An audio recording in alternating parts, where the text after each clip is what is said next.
ऐसे बचाई द्रौपदी की लाज। युधिष्ठिर जो में अपना सर्वस्व हार गए थे।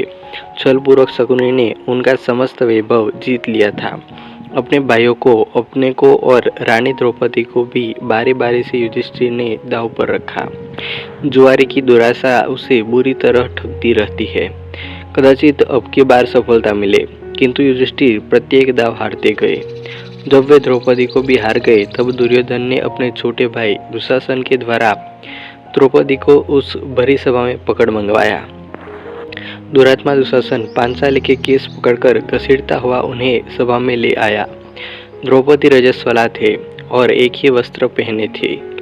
विपत्ति यही समाप्त नहीं हुई। दुर्योधन ने अपनी जांग खोलकर दिखाते हुए कहा, दुशासन, इस कौरवों की दासी को नंगा करके यहाँ बैठा दो। सभा भरी थी। वहां धृतराष्ट्र थे, पितामह थे, द्रोणाचार्य थे, सैकड़ों सभासद थे, वयोवृद्ध विद्वान थे, शूरवीर थे और सम्मानित पुरुष भी थे। ऐसे लोगों के मध्य पांडवों की वह महारानी, जिसके केस राजसूय के अवभूत स्नान के समय सिंचित हुए थे, जो कुछ सप्ताह पूर्व ही चक्रवर्ती सम्राट के साथ साम्राज्ञी के रूप में समस्त नरेशों द्वारा वंदित हुई थी, रजस्वला होने की स्थिति में केस पकड़कर घसीट लाई गई और अब उसे नग्न करने का आदेश दिया जा रहा है। होने को वहाँ विदुर भी थे, किंतु उनकी बात कौन सुनता। द्रौपदी ने अनेक बार पूछा। युधिष्ठिर जब अपने आप को हार चुके थे, तब उन्होंने मुझे दांव पर लगाया था, अतः धर्मतः मैं हारी गई या नहीं।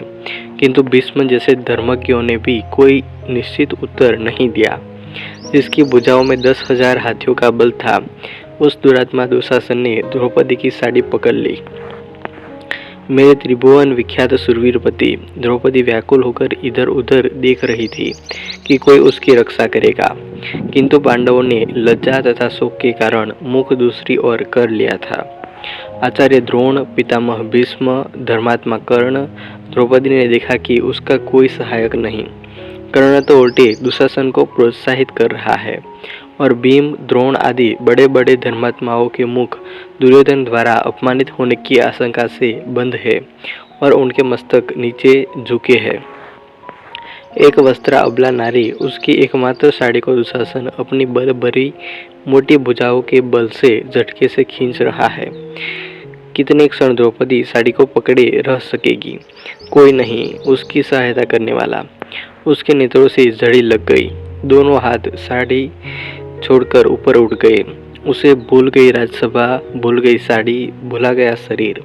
वह कातर स्वर में पुकार उठी, श्री कृष्ण द्वारकानाथ, देव देव, गोपी जन प्रिय जगन्नाथ, इन दुष्ट कौरवों के सागर में मैं डूब रही हूँ, दयामयी मेरा उद्धार करो।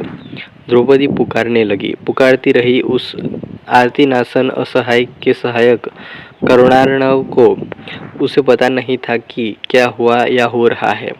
सभा में कोलाहल होने लगा। लोग आश्चर्यचकित रह गए। दुशासन पूरी शक्ति से द्रौपदी की साड़ी खींच रहा था। वह हांफने लगा। थक गई थी। 10,000 हाथियों का बल रखने वाली उसकी भुजाएं।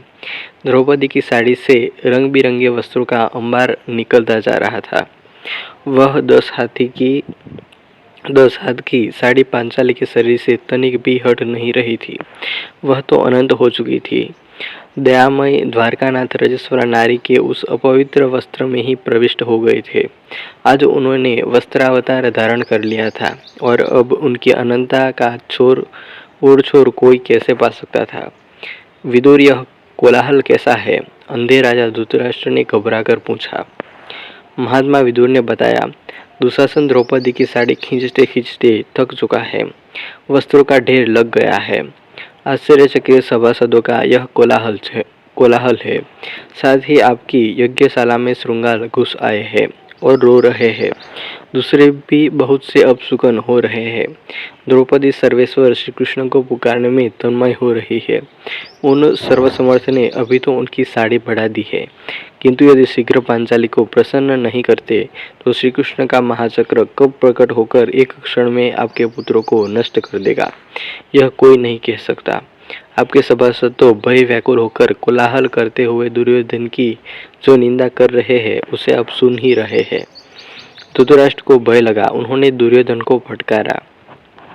दुशासन ने द्रौपदी की साड़ी छोड़ दी और चुपचाप अपने आसन पर बैठ गया।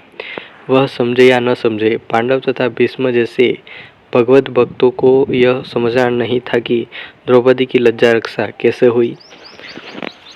आपको ये कहानी अच्छी लगी हो तो वीडियो को लाइक, कमेंट और शेयर कर दीजिएगा, और चैनल को अभी तक सब्सक्राइब नहीं किया तो सब्सक्राइब कर लेना।